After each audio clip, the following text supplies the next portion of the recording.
I want you to get mad. I don't want you to protest. I don't want you to riot. I don't want you to write to your congressman because I wouldn't know what to tell you to write. I don't know what to do about the depression and the inflation and the Russians and the crime in the street. All I know is that first, you've got to get mad. I want you to get up now. I want all of you to get up out of your chairs. I want you to get up right now and go to the window, open it, and stick your head out and yell, I'm as mad as hell, and I'm not going to take this anymore!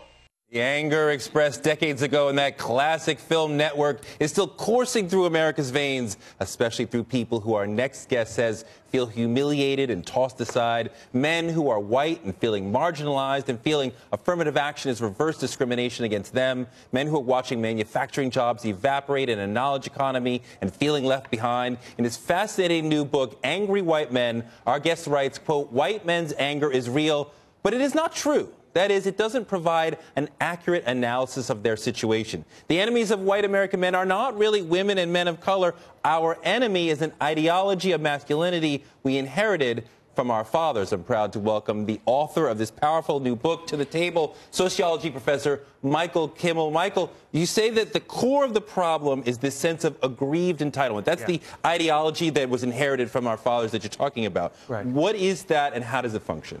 Well, Troy, let me basically explain it by telling you how I started to think about this book in the first place. I was on a TV talk show, more of the audience format, some years ago, and I was there opposite for what I now came to call angry white men. And these were white men who believed that they were the victims of reverse discrimination in the workplace, affirmative action, that they were qualified for jobs, qualified for promotions, and they didn't get them. And boy, were they angry about it. So here's the title of this particular show. Right. The title was A Black Woman Stole My Job. Wow. So that was a quote from one of these guys. So I simply asked the question, I said, I have a question about the title of this show, A Black Woman Stole My Job. Actually, it's a question about one word in the title. I want to know about the word my. Where did you get the idea it was your job? Why isn't the title A Black Woman Got a Job or A Black Woman Got the Job? Because that sense of entitlement, I think, is what men as a group carry with them, white men particularly, that these were our jobs, that we expected the workplace, we expected our family lives to look in a particular way.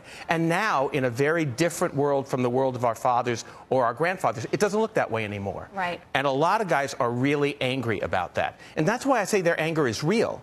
But on the other hand, directing it toward those who are below you on the, a black woman who stole your job, by directing it in that way, I think they miss an analysis that would tell them why they are feeling the way that they do. Well, and one of the things that you write about in the book is that one of the manifestations of this sort of aggrieved entitlement is in violence against women. We have a horrible situation in this country and in other countries around the world where domestic violence is the leading cause of injury to women. We also, there's an article making the rounds this week that I don't know if you caught, in the Pacific Standard by Amanda Hess, about how women are unwelcome on the internet. The threats, the threats of violence, the threats of sexual assault, the insults that women face online. And this culture seems to be pretty pervasive. Well, it's incontestable. I think that, violence against women is a worldwide phenomenon. Globally, somewhere around 40% of all women have experienced some amount of violence globally. In some countries, it's as high as 70 or 80%.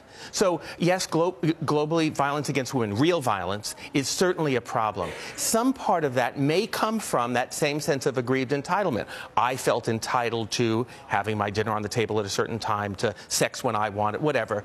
And then, and violence is a way to restore what I felt entitled to. The virtual violence on the internet that you're describing is a relatively new phenomenon.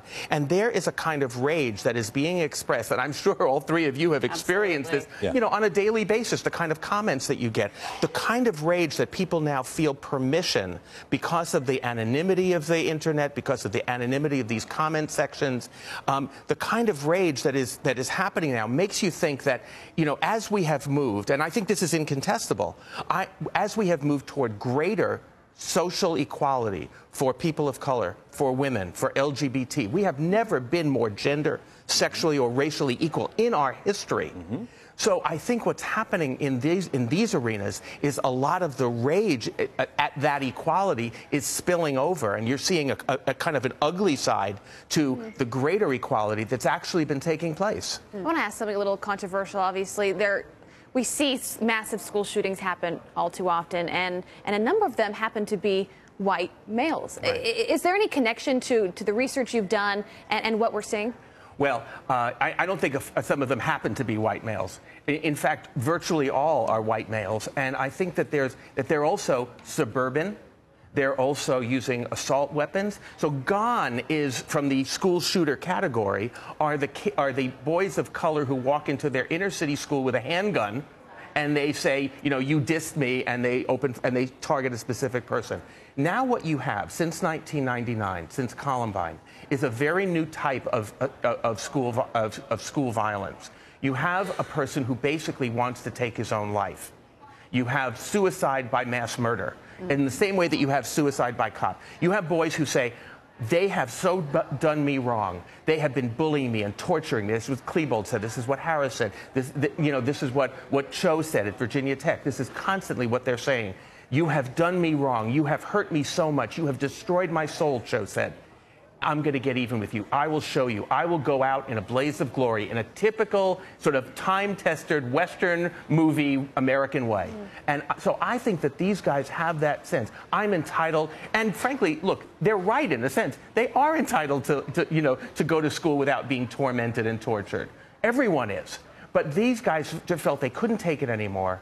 And so they walk into their schools with assault weapons, wanting to take as many as they can, and then themselves. You do have some answers in the book. You say the answer is to decouple masculinity from entitlement. I want to have you back to talk about that. It's a fascinating book. Thank you so much.